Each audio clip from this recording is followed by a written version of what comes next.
చెప్పిన మాట నిజంగా నేను ఆ రోజే చెప్పా, 20 నిమిషాలు చూసి దొబ్బేద్దాం అనుకుని వచ్చాను లోపలికి. నిజంగా to be very honest with you, that is the right language. దొబ్బేద్దాం అనుకున్నాను. ఈ బాధలు, ఈ వీరాంజనేయులు విహారయాత్ర గొడవ ఏదో, ఈ నరేష్ గారిని ఒకసారి పలకరించి వెళ్ళిపోదామని వచ్చి కూర్చున్నాను. I was completely arrested. Last frame వరకు నేను బయటికి వెళ్ళలేకపోయాను. That I expressed with them. ఫోన్లో కూడా మా నితిన్ని, సాయిని కూడా నేను చాలాసార్లు నేను కంటిన్యూస్గా ఎప్రిషియేట్ చేశాను. ఏదో నాకు అక్కడ ఉద్యోగం కావాలన్నంత దీనంగా మరీ ఎప్రిషియేట్ చేశాను నేను.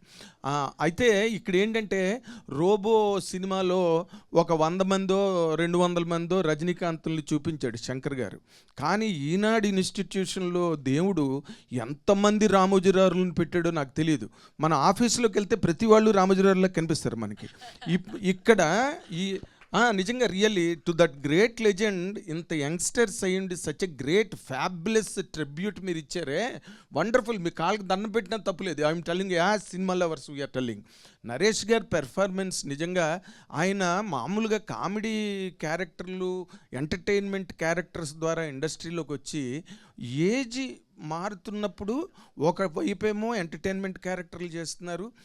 నేను నరేషేనా అనిపించింది నాకు కొన్ని సీన్స్లో, ఈయనేనా చేస్తున్నది అని అనిపించి, ఒక సీన్ ఉంటుంది టోటల్గా కెమెరా అలాగా ఫేస్ మీద పెట్టి, నిజంగా ఎంత స్టడీ పెర్ఫార్మెన్స్ కావాలి. నిజంగా హ్యాట్స్ ఆఫ్ నరేష్ గారు, రియల్లీ హ్యాట్స్ ఆఫ్.